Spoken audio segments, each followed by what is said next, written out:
Assalamualaikum warahmatullahi wabarakatuh. Untuk kelas 7, ada konsep yang harus dipahami. Kita dapat mempelajarinya dengan masuk ke kelas IPS Guru Ersani, kemudian jangan lupa subscribe, like, dan komen. Kita klik di sini, maka akan masuk ke link aplikasi Blogspot kelas.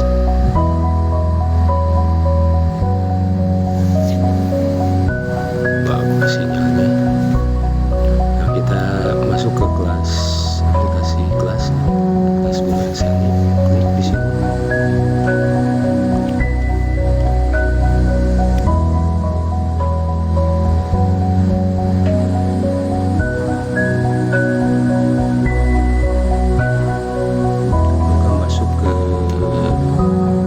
IPS Guru Ersani di aplikasi Blogspot. Ada garis 3, kita klik di sini juga. Kemudian kita lihat arsip. Di arsip ada mengenai bab 1 manusia, tempat, dan lingkungan. Kita klik di sini. Nah, sudah masuk. Bab 1 manusia, tempat, dan lingkungan. IPS kelas 7 SMP dengan standar kompetensi dan kompetensi dasarnya, yaitu memahami pengetahuan faktual, konsep, dan prosedural berdasarkan rasa ingin tahu tentang ilmu pengetahuan, teknologi, seni, budaya terkait fenomena dan kejadian empat mata. Kemudian memahami konsep ruang, lokasi, distribusi, potensi iklim, bentuk muka bumi, biologis, flora, fauna, dan interaksi ruang di Indonesia, serta pengaruhnya terhadap kehidupan manusia dan aspek ekonomi, sosial, budaya, dan pendidikan. Nah, untuk aktivitas 1 berarti kita mempelajari mengenai tujuan pertama. Kata kunci yang harus kita pahami konsepnya yaitu kok bisa sih konsep dan gambar, ya, supaya tidak susah dan banyak, kita pelajari konsepnya dulu. Yang pertama, letak geografis. Konsep letak geografis itu adalah letak sebenarnya suatu wilayah di permukaan bumi dibandingkan dengan wilayah yang lain. Oleh karena itu, Indonesia secara letak sebenarnya berada di antara dua benua dan di antara dua samudra, yaitu benua Asia dan Australia, kemudian Samudra Pasifik dan Samudra India. Yang kedua adalah relief bumi. Bumi itu ada daratan, kemudian ada lautan.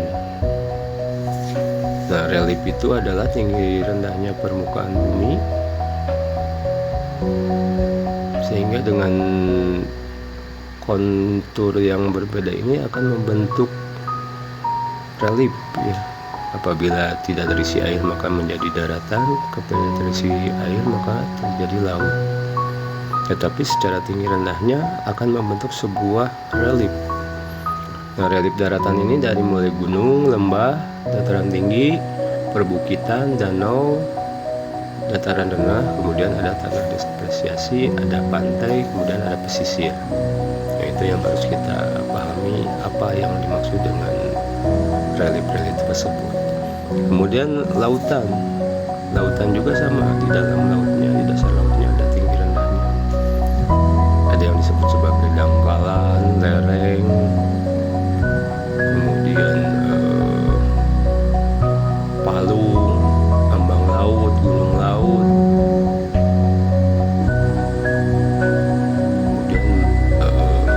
punggung laut. Nah, itu adalah relief lautan yang harus kita pahami apa sih relief tersebut. Yang kedua adalah letak astronomis. konsepnya letak astronomis itu adalah letak berdasarkan garis lintang dan garis bujur.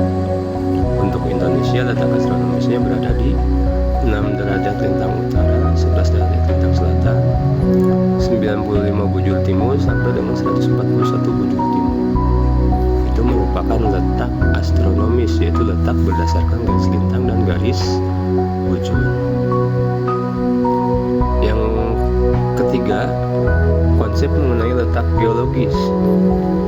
Ini adalah berdasarkan letak lempeng batuan bumi. Indonesia terletak di lempeng sirkum atau kumpulan pegunungan, sirkum Pasifik, kemudian sirkum Mediterania yang ketemu di Laut Banda. Sirkum Pasifik ini di Pasifik, sirkum Mediterania dimulai dari masuk Indonesia dari Sumatera yang ketemu di Laut Banda. Alhamdulillah kemarin sudah bisa menjelaskan dari video-videonya dengan baik. Kemudian gerak semu matahari. Konsep gerak semu matahari ini adalah gerak khayal seolah-olah matahari berada di sebelah utara atau di sebelah selatan bumi. Matahari berada di sebelah utara bumi sekitar bulan Maret sampai Juni, kemudian sampai dengan September di sebelah utara ya. Nah, di sebelah selatan, maaf ini salah, selatan. September, Desember sampai Maret. Berarti dari April sampai Oktober di utara. Efeknya apa? Angin musim timur, yaitu di bulan April sampai Oktober.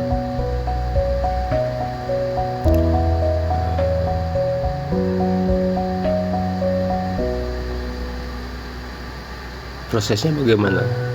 Ketika April sampai Oktober di matahari seolah-olah di utara, maka Asia akan tersinari lebih banyak matahari, sehingga di Asia panas, tekanan udara rendah, angin dari suhu dingin ke panas, angin bergerak dari tekanan udara tinggi ke rendah, sehingga angin dari Australia ke Asia seolah-olah datang dari timur, terbentuklah angin muson timur.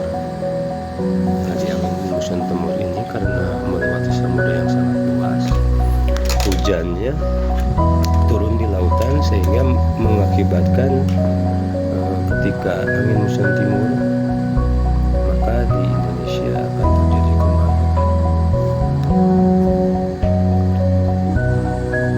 Begitu pula sebaliknya, bulan Oktober sampai April seolah-olah matahari berada di sebelah selatan bumi, sehingga Australia panas, tekanan udara rendah, angin dari suhu dingin ke panas, angin dari tekanan udara tinggi ke rendah, seolah-olah angin dari Asia ke Australia yang muncul dari barat, maka terbentuklah angin muson barat di bulan Oktober sampai dengan April. Karena membawa uap air yang sangat banyak, maka terjadilah musim hujan, sehingga di bulan angin muson barat ini, angin muson barat di bulan Oktober B, Oktober sampai April BOA, hujan. Wah, kata kunci untuk menghafalnya, wah, angin muson barat Oktober April hujan. Sebaliknya angin muson timur April Oktober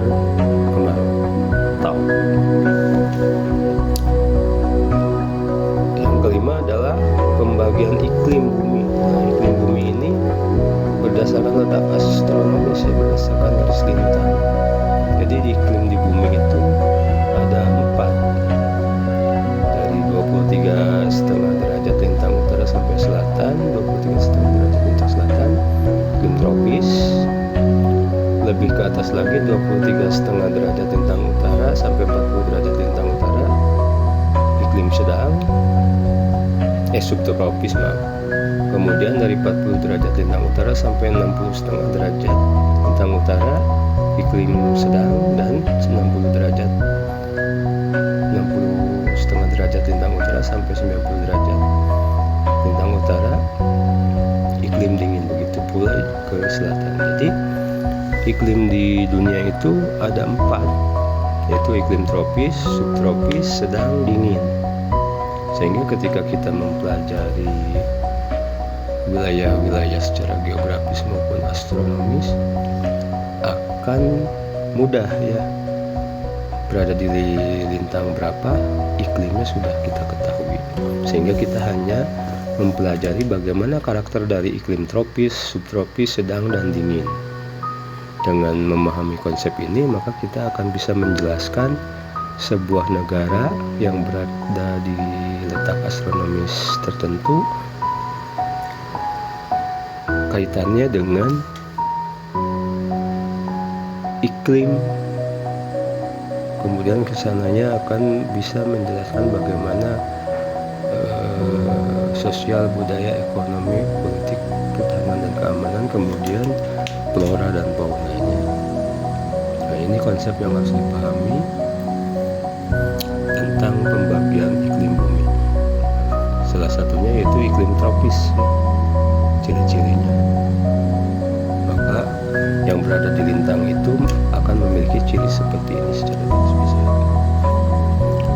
Nah, gerak semu matahari akan berpengaruh kepada iklim dan cuaca. Komponen dari iklim dan cuaca ini adalah suhu, awan, curah hujan, angin, kelembaban udara, kemudian tekanan udara. Hubungan dari gerak semu matahari dengan unsur-unsur cuaca ini yang harus benar-benar kita pahami, sehingga kita bisa menjelaskan mengenai unsur-unsur cuaca ini di suatu wilayah atau suatu negara. Contohnya kita bisa menjelaskan tentang angin kaitannya dengan gerak semu matahari tadi, yaitu misalnya angin muson barat, angin muson timur. Kita lihat bagaimana posisi semu matahari dan unsur-unsur cuaca. Selanjutnya adalah flora dan fauna. Nah, ini nanti di pertemuan pembelajaran 2 kita akan memahami mengenai flora dan fauna. Terakhir adalah sosial, politik, budaya, ekonomi, dan agama. Kemudian ada status sosial dan norma sosial, hubungannya dengan